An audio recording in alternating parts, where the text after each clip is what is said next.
gbogbo àwọn ọmọ Yorùbá ní tilé toko mo kí wa wípé a kú dédé àsìkò yìí o ẹ̀yin ọmọ aládé Oòduà á gbè wá o kò ní gbé ọ̀dàlẹ̀ lágbára Elédùmarè. Fídíò kan ni mo fẹ́ kẹ́ jẹ́ ká jọ wo mi ẹ farabalẹ̀ dáadáa ẹ bá mi wo fídíò yìí nǹkan tẹ́ bá wá rí nínú fídíò yẹn náà mo fẹ́ kẹ́ fi sí abẹ́ comment section ẹ wo fídíò yìí. wọ́n ní tí pìṣẹ́ gbogbo àwọn tó wà ẹ̀wọ̀n aṣọ̀rọ̀ kí ẹ lọ́n fún àwọn terrorist tó ń pè ní bandits àwọn lukarawa àwọn mabuda àwọn iswap àwọn boko haram gbogbo wọn ló máa ń fún wọn níbọn tọ́wọ́ dẹ̀ ti gba ransom pé wọ́n jọ ń pín ní ẹ̀wọ̀n olórí burúkú Tinubu ló ń pera ẹ̀ ní bẹ́ẹ̀ ni ẹ̀wọ̀n Ṣótàn wá Abíọ́dún ẹ ṣé mo dúpẹ́ ẹ ṣé Brown Shakira sis ẹ ṣé gan sísà mi ló wá tó yí Deborah ẹ ṣé mo dúpẹ́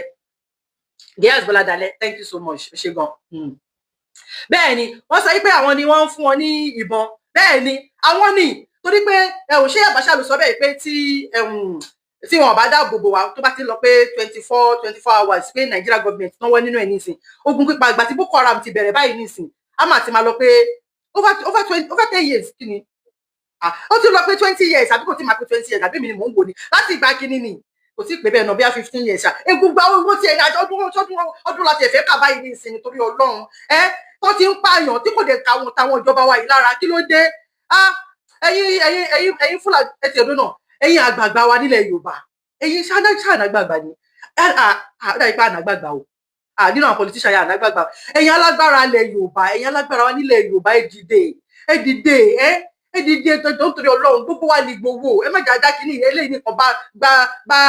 ṣe Sunday Adéníyì Adéyẹmọ gbowó ṣá gbogbo wa ní gbowó a mọ̀ pé náwọn alágbára nílẹ̀ Yorùbá ẹ dìde tó nítorí Ọlọ́run ẹ má jẹ́ kó máa pa àwọn ẹ tó bá ní kò kàn mí Ọlọ́run má jẹ́ ó kẹni tó máa kàn yín o Saheed Òṣùpá ló kọrin ó ní tó bá ń sọ pé kò kàn mí ìmọ̀rin kọ́mọdé máa ń fẹ́ kọ́ ó lè kẹni tó máa kàn kíni tó máa ń sọ pé kò kàn mí ìmọ̀ kọ́ṣá ọ̀tẹ́ bá ní kò kàn mí ó lè kàn èèyàn tó máa kàn yín ẹ̀yin alágbára nílẹ̀ Yorùbá ẹ dìde ẹ má jájá kínní nìkan dá ṣe Sunday Adéníyì Adéyẹmọ gbowó ṣá ẹ jọ ń tó lọ ẹ̀yin alágbára nílẹ̀ Yorùbá ẹran àrà lọ bá àwọn Fúlàní yẹn nínú gbogbo pa gbogbo pẹ̀lú màálù wọn ẹran àrà lọ bá àwọn ẹ̀yin alágbára ilẹ̀ Yorùbá yìí bàbá wa tẹ gbàgbára tọ́lọ́run fún lágbára yìí agbára Yorùbá ẹran àrà lọ bá àwọn Fúlàní kó pa gbogbo wọn dànù bẹ́ẹ̀ ni ẹni tó bá ní ká má gbélé ayé èèyàn máa ń fọ̀nà ọrùn wọn ni wọ́n ní ẹni máa tó bá ní ká má gbélé ayé èèyàn máa ń fọ̀nà ọrùn wọn náà ni ẹran àrà lọ bá wọn kára sọ pa ogun padà President Traoré Captain Traoré ní Burkina Faso ó ń pa àwọn terrorist nípakúpa ni kò wojú wúṣẹ rárá President Traoré ò wojú wúṣẹ rárá ó ń pa àwọn terrorist nípakúpa ni bẹ́ẹ̀ ni tẹ́bà dẹ̀ lè rán ra ẹ̀rọ bíi oyin kóyin táwọn pa ẹjọ́ torí Ọlọ́run kóyin táwọn pa kó ta pàálù wọn pa bẹ́ẹ̀ ni tó láwọn pípù yóò náànú wọn ò lẹ́mí ìdáríjì wọ́n fẹ́ mú àdéhùn bàbá wọn Madam Fodio tó lọ́ fẹ́ mú ṣe ilẹ̀ wa ló fẹ́ gbà ẹ̀jẹ̀ wọn pé màálù wọn máa ń ká wọn lára wàláì màálù wọn máa ń ká wọn lára gidi kan kóyin ta màálù wọn pa kó táwọn náà pa bẹ́ẹ̀ ni kẹ́ rárá kó pa ogun pátápátá bẹ́ẹ̀ ni àwọn náà hàn bí tiwa àwọn náà kí ẹni pa àwọn òbí tiwa so ẹ̀yin alágbára ilẹ̀ Yorùbá ẹgbẹ́ dìde gbogbo wa ní gbowó ẹ̀yin Fúlàní ìṣẹ́lí tí ìlú bá ti ń dún tó bá ti ń dún lájújù ó fẹ́ ya nìyẹn ìgbà díẹ̀ báyìí ló kù fún yín ìlú yín á ya pẹ̀lú àwọn tó ń ràn yín wá àtẹ̀yìn fún ara yín ìlú yín máa tó ya ìlú yín ṣetán láti ya láìpẹ́ láì jìnnà ó máa ya ṣùgbọ́n kó tó wá ya yẹn kẹ́ má ti wá pa wá tán náà ni kẹ́ má ti pa wá tán náà ni ẹ̀yin Nigeria government criminal ni yín o Ọlọ́run criminal ni gbogbo yín Nigeria government o value life wa o tó bá dé dàgbáwó báyìí nísìnyí gbogbo yín pátápátá lè máa sá lọ Nigeria government ìkànnì ẹ nífẹ̀ẹ́ wa kí ló dé tẹ́ ṣe ń ṣe wá báyìí most of you ló ní private jet most of you ló ní gbogbo díẹ̀ púpọ̀ nínú yín ló ní private jet ẹni second passport ẹ máa sá lọ ní tó bá dàgbáwó o lè ní criminal ní ìkà ní náànú ẹni ibi tí tó ń pọnmọ́ wẹ̀ ní kí ló dé gbogbo bọ́dà pátápátá gbogbo bọ́dà ilẹ̀ Yorùbá pátápátá ní Fúlàní ló wà bẹ́ẹ̀ àwọn làwọn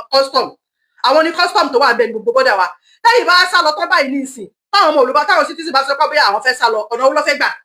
Ọlọ́run má jẹ́ kó sẹ́nu kìnìún because gbogbo bọ́dà wa nílẹ̀ Yorùbá àwọn Fúlàní ló wà bẹ́ẹ̀ àwọn ní custom tẹ́ bá dé airport náà Murtala Mohammed airport oh my God Fúlàní fẹ́ẹ̀ náà pọ̀ ju Yorùbá gan tó ń ṣiṣẹ́ lọ́nbẹ̀ tẹ́ bá dé seaport wa náà Fúlàní ni gbogbo ó ti gba gbogbo ilẹ̀ wa tọ́wọ́ bá Tinubu ẹ̀dẹ̀ sọ pé àwọn kẹran mẹ́ran kó kàn pa àwọn kẹran méjì ká máa lọ ẹ jẹ́ ká máa lọ ẹ̀yin fún ara yín náà ẹ ti sọ pé Yorùbá lè dá ṣe nígbà tẹ́ ń protest bàbá Tinubu mo ní lọ́wọ́ mi ò jẹ́ sọ́nù gbogbo bẹ́ẹ̀ ṣe protest nígbà ayé Jonathan ẹ protest pa ni ẹ̀yin fún ara yín sọ bẹ́ẹ̀ náà ẹni Yorùbá lè dá dúró ẹni ìran ni Yorùbá ẹni orílẹ̀-èdè ni Yorùbá pé a lè dá dúró pa lè dá ní state police wa pa lè dá ṣe ìjọba wa kí ló wá dé why now tó wá jẹ́ pé nígbà tó wọ́n ti tẹ̀kù dà ẹ wá kí ẹ tó bá tiẹ̀ tó wá jẹ́ pé bẹ́ẹ̀ ṣe wà mẹ́ẹ̀ tún kí ẹ nípa wa ni bóyá wà gbogbo ariwo tá à ń pa ìbí àkóbá má tó báyìí kí ẹ nípa wa kò dá báyìí náà ẹ̀yin fúnra yín ti sọ bẹ́ẹ̀ ẹ ti sọ bẹ́ẹ̀ sọ pé Yorùbá lè dá dúró kí ló dé ẹ tún sọ pé you don't believe in one Nigeria ní 1999 and 1997 kọ́ ni ẹ ní you don't believe in one Nigeria kí ló wá dé ní ìsìn tẹ wá takú tẹ sọ pé àní lọ ọ̀hún kẹrọ mẹ́rọ kún kan pa ìgbéyàwó téèyàn bá ń ṣe tí inú Yorùbá dùn nínú ìgbéyàwó yẹn tọkọ tìyàwó kóòtù àkọ́kọ́ sọ pé kan separate kóòtù àkọ́kọ́ sọ pé kan separate glasses yóò ṣé mi ní mi ni kí ló ń ṣe ó dà kó jojú mi lọ ó dẹ̀ ẹ má bínú jàre èmi ò láì kí ó ṣe ń ṣe orí ẹ̀dẹ̀ ń fa sókè lẹ́ẹ̀mẹ́wàá ó sì san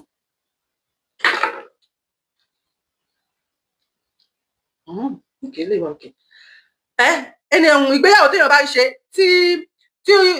inú ìgbéyàwó téèyàn bá wà tínú Yorùbá dùn bẹ́ẹ̀ èèyàn ní right láti kúrò bẹ́ẹ̀ kóòtù bá sọ pé wọ́n kọ́kọ́ separate náà tó bá ó lè sọ pé bóyá fún 3 years tẹ́ bá separate fún 3 years tí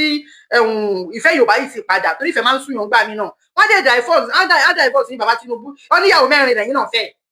Olúrẹ̀mí Tinubu níyàwó 4 ṣebí alákọ̀ọ́kọ́ tẹ́ kọ́kọ́ fẹ́ bí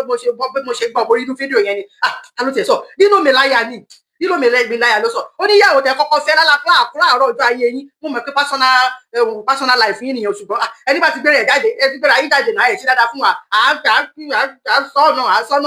àsọ́nà ni wọ́n níyàwó tẹ́ kọ́kọ́ fẹ́ pé òun ló bí Fọláṣadé fún yín ìgbéyàwó yẹn ò wọ̀ lẹ́ṣẹ̀ lé lọ ìyàwó kejì tẹ́ fẹ́ òun ló bí Ṣèyí Tinubu fún yín èmi ò mọ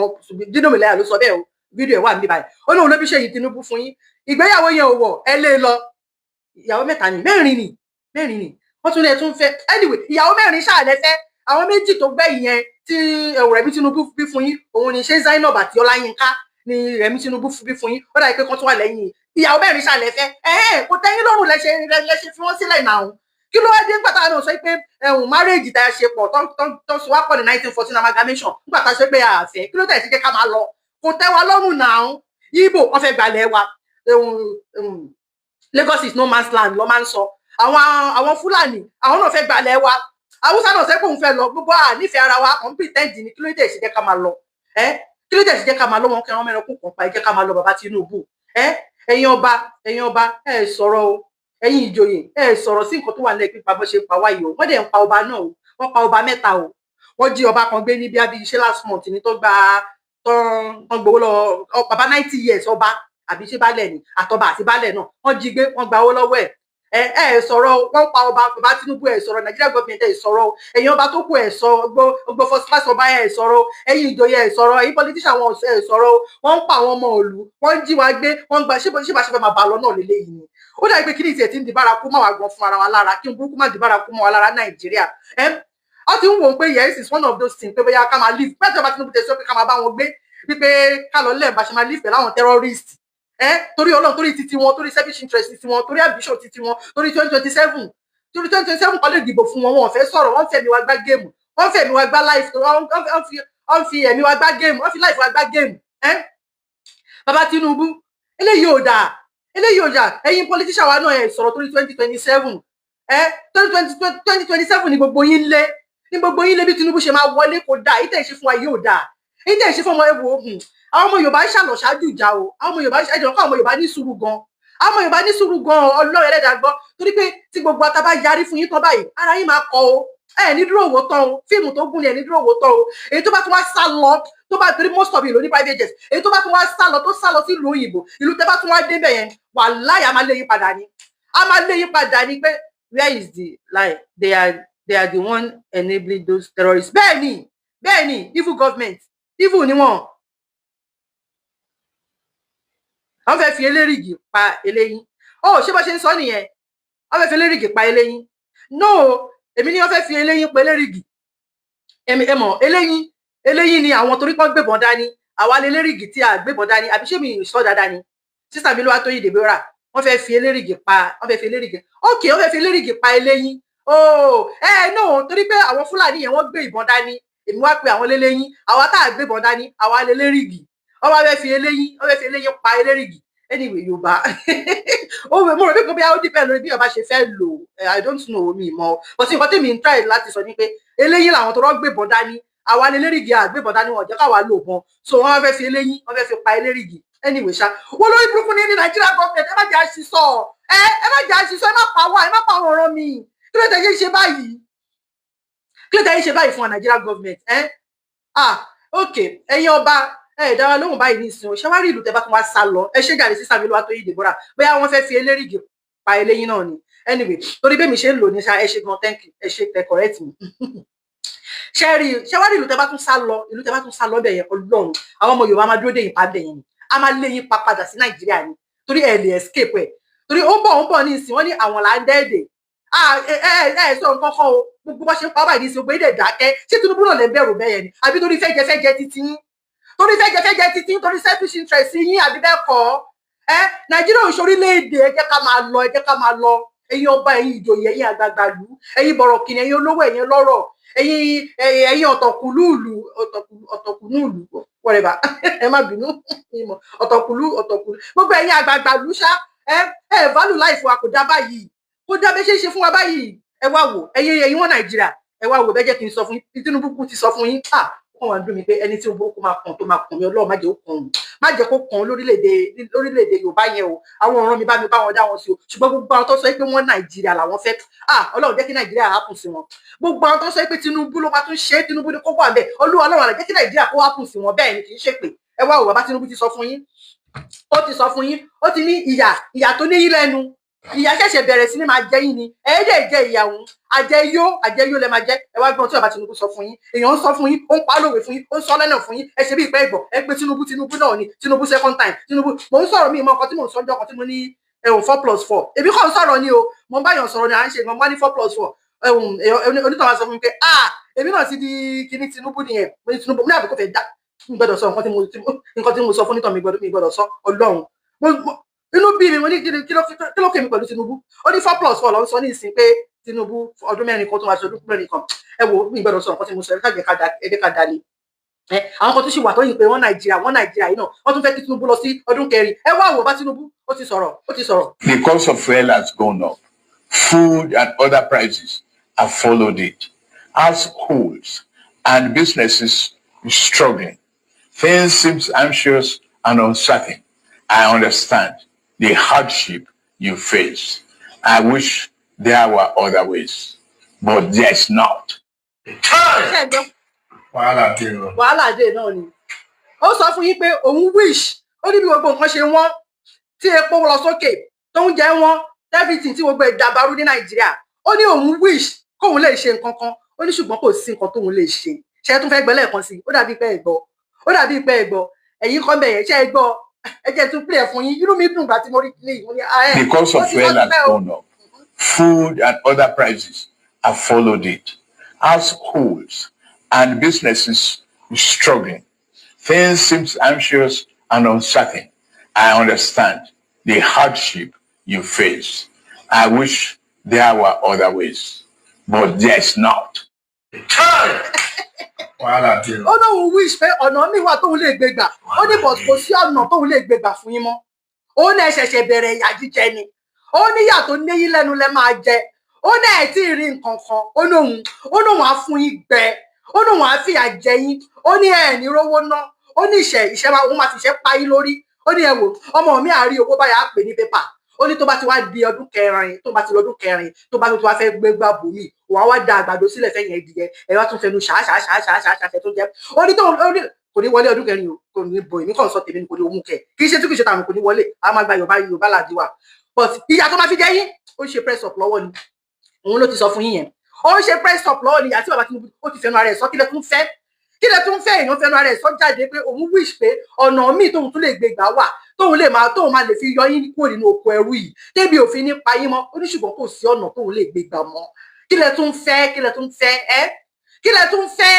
ẹ wá wò wọ́n tún ti wọ̀n nù yín ọmọ Yorùbá kan ọmọ Yorùbá àtàtà kan ọmọ ọkọ Yorùbá kan ó wọ̀n nù yín ẹ jẹ́ n play fún yín kẹ́ gbọ́ ó wọ̀n nù yín bó kú ṣe ń sọ náà bó ṣe ń gbé tí ọ̀tún yín wọlé ó ń gba tòsí jáde ni ẹni tọ́lọ́run bá ti pè níyà ó máa jẹ ìyà ni ẹni tó bá tọ́lọ́run bá ti kọ ìyà mọ́ ó máa jẹ ìyà yẹn ni àjẹ yóò yà ló máa jẹ bẹ́ẹ̀ ni bó kú ṣe ń sọ náà bó ṣe ń gbé tí ọ̀tún wọlé kí ló ń ṣe wọ kí ló ń ṣe ẹ́ má ṣe báyìí fún mi ok tí bá dẹ̀ lu eléyìí báyìí ní ìsìn kí ló dé tí bá lu eléyìí báyìí ní ìsìn mi mò ń bọ̀ ẹ má bínú ó yẹ kí mi mọ̀ pé kò lójú ṣá ok ẹ jẹ́ kí n tún resend ẹ kí n tún resend ẹ jẹ́ kí n tún resend ó kàn ń lòdù nínú ọkọ tó ṣẹlẹ̀ why now kí ló dé ṣe báyìí kí ló dé ṣe bẹ́ẹ̀ yẹn fún mi download fail kí ló fà tí ó bá play bẹ́ẹ̀ yẹn máa send ẹ níbàyìí máa ṣe é báyìí ó kàn ń pè mí connect eléyìí mọ́ kí ni mi mọ reason ok ẹ má worry kò download fún mi bẹ́ẹ̀ yẹn má ṣòṣì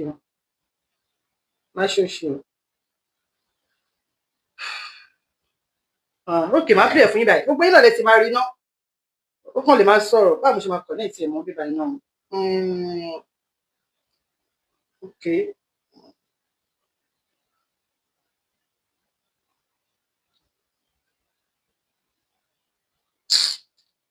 download fail máa play ẹ̀ fún yín náà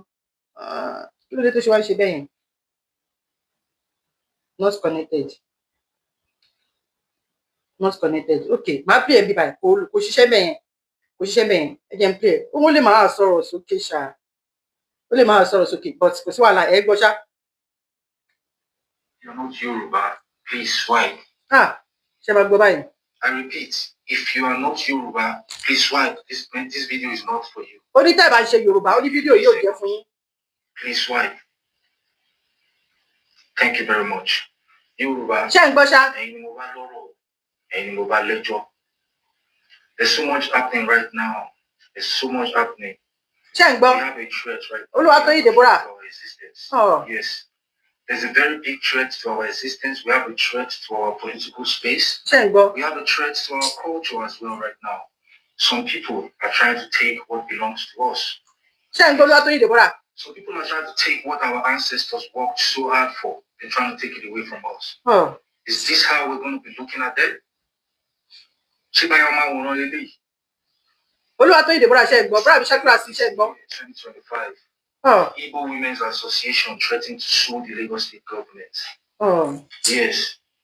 I repeat, the women's wing of Ohanese, they're threatening to sue the Lagos State government just because the Lagos State government wants to mandate Yoruba language in public schools. And you know what's very funny? Okay, The exact thing is happening in Abia State right about now, and there's nobody saying nothing about it. Just look at this. At first, they claim Lagos is no man's land. These same people will tell you Gbabọde belongs to them. These same people will tell you Igbo belongs to them. In fact, they're even laying claims right now to be the founders of Ile-Ife. Just take a look at this. You know when Labour Party won the presidential election in Lagos State, IPOB, the next morning, IPOB raised their flag in Lagos State. Yes, they did. The question I'm asking right now is why don't you show Kini? Kila Europe don't share it. How many you can show Kini? Jati Barawa solo, Jati Rudi Wawa. Even on GRP. What I mean, ṣé ń gbọ́ nínú níbi YouTube yẹn náà? So sọ̀rọ̀ níbi YouTube yẹn náà. The Lagos State governorship election. Ní mo kọ́ tó ṣe. To abolish the kingship system in Lagos. GRV. Chinedu Gbadebo was vivo. Thank you. Ask yourself why. Why this attack on our culture? Why this attack on our existence and Yoruba people?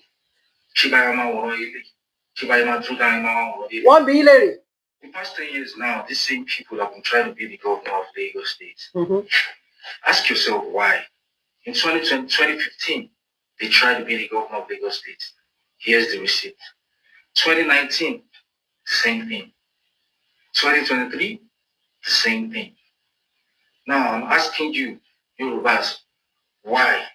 Why are they doing these things? Do you know the Igbos? They wrote a book right now. The book is out, claiming to be the founders of the Ife. Just take a look at this. Another one even said, it's only a matter of time. Igbos will conquer the Oduduwa Republic. Take a look at this. Igbos have written 3 different books in 2025. Take a look at it. Why are they doing all these things?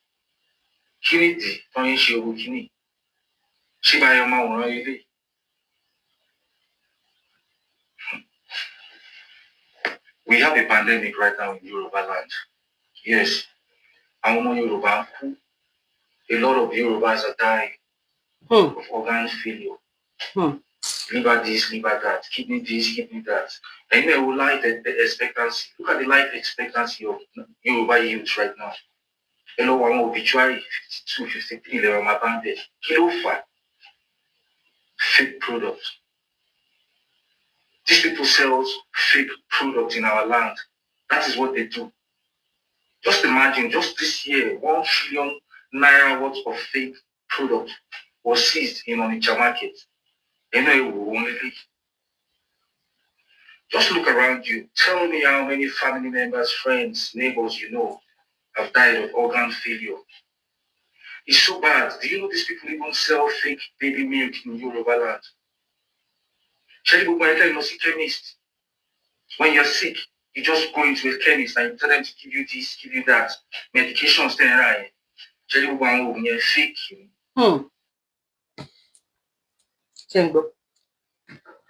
Ṣé ń bá yín wí o ẹ̀yin ọmọ Yorùbá ẹ ti ẹ̀dọ́ náà mo fẹ́ fi fídíò kan wọ̀nyí bàbá Adébóyè ní fídíò program tí mo ṣe last yẹn tó ń sọ wípé tó bàbá Adébóyè sọ̀rọ̀ nípa hard math, further math, physics, chemistry ẹ ṣì máa sọ biology náà mọ́ bàbá Adébóyè o ẹ ṣì máa sọ̀rọ̀ nípa biology náà mọ́ torí pé bó ṣe ń pa wá jáde kẹ́ condemn ẹ kẹ́ sọ̀rọ̀ bàbá Adébóyè ṣẹ́yìn náà bẹ̀rù Tinubu ni yàtọ̀ sí bàbá Adébóyè ní gan pàápàá gbogbo ẹ̀yin ẹgbẹ́ yín pásítọ̀ ilẹ̀ Yorùbá kí ló dé nígbà tó kú jẹ́ pé èmi ò bá bàbá Adébóyè ìwé ilé tí mo sọ yìí nígbà tó yẹ pé bí àṣà sísà mi Olúwatóyìn Deborah sọ pé ànáyín tí ara ẹlòmíì ó ti di annoyance àbí ṣe bí bẹ́ẹ̀ máa ń sọ nìyẹn pé ànáyín tí ara ẹlòmíì ti di annoyance kí ló dé tẹ́ ẹ̀ ṣe sọ̀rọ̀ wọ́n ń pa àwọn èèyàn àwọn tẹ́ bá rí àwọn n fẹ́ fi IDP camp IDP camp àwọn Christian ló pọ̀ jù ń bẹ̀ yẹn ẹ̀yin Christian ẹ̀ dẹ̀ sọ nǹkan kan sọ nǹkan kan ṣe bá àwọn Fúlàní Muslim làwọn Fúlàní tó ń pa àwọn ọmọ Yorùbá yìí tó ń pa wọn lórí wọ́n fẹ́ Islamize Nàìjíríà ẹ̀yin Christian ẹ̀dẹ̀ sọ́gbà pé gbogbo yìí tó bá kọwọ́ bọ̀ yìí nídìí wọ́n á bá kinní yẹn ń bẹ̀ tó bá kọwọ́ bọ̀ yìí nídìí gbogbo yìí ti jẹ dòdò ẹ̀ lè sọ òdodo mọ́ bàbá Adébóyè kan sọ yìí pé a máa restructure Nàìjíríà ńgbà tí Shettima tó sọ fún wa wípé a máa restructure Nàìjíríà jáde kẹ́ sọ fún pé kó dákẹ́ ẹnu ẹ̀ o tó sọ pé restructuring my foot jáde o ẹ̀dẹ̀ ń fẹnu gbé wa dẹ̀ ń fẹnu tàn wá wípé a máa restructure Nàìjíríà ẹ wá wò ẹ wá gbọ́. Nigeria is responsible for 90% of all Christian persecution deaths worldwide in the last 5 years. Yeah, it's just incredible. And no one hears about it. No one's talking about it. You know, that's one of the things that I learned reporting on this is that on the very day that 9/11, that the attacks happened in the United States, the same people who were on those planes, and I mean in the sense of they were carrying the same flag and they were saying the same slogans and they were standing for the same ideology, walked into a village in northern Nigeria and massacred over 200 Christians. And that village was called Rankum, and it was renamed in the language of the Fulani. They took that village and they renamed it Mahanga because it is essentially the command and control center of this genocide. The interesting part is that the Nigerian government knows it. The U.S. government should know it, and if they're paying attention, I hope they know it now. But this is where the majority of terror attacks are staged and launched from. And like I said, everybody in Nigeria knows where it's coming from. They see the terrorists coming in and out of Mahanga. And they chose Mahanga. I mean, it translated, the word means watchtower. Watchtower. Because it's on high ground. Mm-hmm. And it was perfectly positioned for them for what began as a series that's now more than 20 years of attacks. 20 years of attacks, and tens of thousands, no, I'd say hundreds of thousands have now been killed staged from that ground. And wounded and forced out. Now, let's talk about the people that are still alive. They're now in camps called IDP camps, which stands for internally displaced person. And we estimate that there's between 3 to 5 million IDPs right now. These are Christians without homes, without villages, that are living in camps. These are people who've been robbed of everything they had, who've been forced off their land. The Nigerian government won't even acknowledge their existence. No, they won't acknowledge their existence. And this, it's a double-edged sword. When the Nigerian government doesn't recognize an IDP camp within their own country, that means there's no UN. That means there's no Red Cross. That means there's no other NGO, official government organization, USAID, or what used to be USAID, means those people get zero help if the Nigerian government doesn't establish and say, this is an official camp. And we know that Nigeria government only recognizes 40% of the camps that exist. So that means 60% of these millions of IDPs get zero help from the outside world. Sherry, àwọn Christian làwọn Fúlàní yìí ń pàjọ. Christian làwọn Fúlàní yìí tó ń pàjọ. Àwọn ọ̀dẹ̀ lọ́pọ̀ ní IDP camp o. Àwọn lọ́pọ̀ jù ní IDP camp o. Àwọn Baba Adébóyè ṣé wọn ò rí wọn ni? Àwọn Oyèdépò gbogbo wọn pátápátá gbogbo àwọn Christian àwọn religious leader ṣé wọn ò rí wọn ni? Ṣé gbé nǹkan lọ fún wọn bẹ́ẹ̀? Bóyá dẹ̀ gbé nǹkan lọ fún wọn o. But pẹ̀lú gbogbo eléyìí náà tí àwọn kan tán lè súnlé ọtọ́lọ́mù ò lè dá wọn fún yà ẹ̀dẹ̀ ṣe sọ pé kọ́ restructure Nàìjíríà ni ẹ ṣàgbọ́n nǹkan tọmọkùnrin yẹn sọ kí ló fẹ́ restructure nínú Nàìjíríà kí ni nǹkan tó kí Nàìjíríà ti tó kò sí nǹkan kan nínú Nàìjíríà mẹ́kan fẹnu gbé wa dènà ẹ fẹnu gbé wa dènà ẹ̀yin bàbá yìí kí ló dé tẹ ṣe báyìí fún wa kí ló dé ṣé ní gbogbo ẹni tó ń pe wọ́n Nàìjíríà tó ní kí ìran Yorùbá kó má bọ́ kúrò ní oko ẹrú oh my God Nàìjíríà máa hápùn sí yín Ọlọ́run dájú pẹ̀lú nǹkan tí mo sọ yìí Nàìjíríà máa hápùn sí yín gbogbo ẹ̀yin tẹ́ ń sọ pé kí ìran Yorùbá kó má bọ́ kúrò nínú oko ẹrú Nàìjíríà máa hápùn sí yín ẹ wo bí wọ́n ṣe ń pa àwọn èèyàn nípakúpa ẹ wo gbogbo àwọn èèyàn ẹ wá gbogbo yín pa àwọn èèyàn nípakúpa ọ pa àwọn èèyàn nípakúpa gan nìyẹn jẹ́ kí n fi fídíò yìí wọ̀nyí kí ló dé ìpakúpa ló ń pa àwọn èèyàn bàbá Tinubu kú ti sọ fún yín ó ní kò sí nǹkan tóun máa ṣe kò sí nǹkan tóun lè ṣe sí àbí ẹ ti ẹ jẹ́ kí ẹ wá gbọ́ eléyìí ẹ jẹ́ eléyìí wọ̀nyí ẹ wá gbé eléyìí. Weekend, at least 71 people were killed in several states across the country. In Kebbi State, 30 lives were lost due to bandit attacks. In the Zuru communities, Borno State experienced a suicide bomb attack at a food joint in the Konduga local government area. Additionally, a bomb explosion occurred in Kano State, and mob action in Plateau State claimed the lives of 13 travelers in the Mangu district of Mangu local government area. President Bola Ahmed Tinubu, Vice President Kashim Shettima, and Governors Caleb Mutfwang of Plateau State and Uba Sani of Kaduna State have all condemned these attacks of violence. Vimbai, I mean, these stories that happened over the weekend, quite scary. Sat with the judge, and 71 people across several states lost their lives over the weekend. The security situation is becoming alarming. Really quick.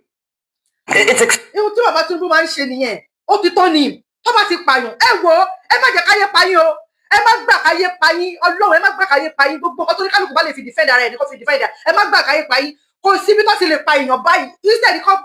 kó protect kìíní yẹn kó má wáyé irọ́ ni tó bá ti wá pààyàn tó wá sẹ́ pé àwọn condemn ó máa ń condemn ni President Tinubu máa ń condemn gbèsè ayé wọn ni àwọn máa ń condemn killing ni wọn ò ní ṣe nǹkan tó máa fi prevent ẹ tí killing yẹn kò fi ní wáyé àwọn máa condemn ni kí ló dé ìkànnì yìí adínú tó ti ń jagun gan wọn pààyàn tó bá ṣe pààyàn ní Nàìjíríà yìí ṣe bí ìtàmọ́ ni ṣe bí ìtọ́sọ ilẹ̀ lẹ́rí àìmọye àwọn tó ti pa àwọn àgbẹ̀ tó ti pa sínú igbó àìmọye àwọn tó ti gbé tó fẹ́ gba ransom lọ́wọ́ wọn tí wọn ò rí owó san tó ti pa àìmọye lóríṣiríṣi bẹ́ẹ̀ ni àìmọye lóríṣiríṣi ẹ wá wò ní ìsìn irú àwọn àmì wọ́n ṣe pa mí ọlọ́pàá wọ́n pa mí ẹ wò Sahara Reporter ló gbélé báyìí níṣẹ́ wọ́n ṣe pa àwọn àmì wa nìyẹn òun gbà tó ti ń pa àwọn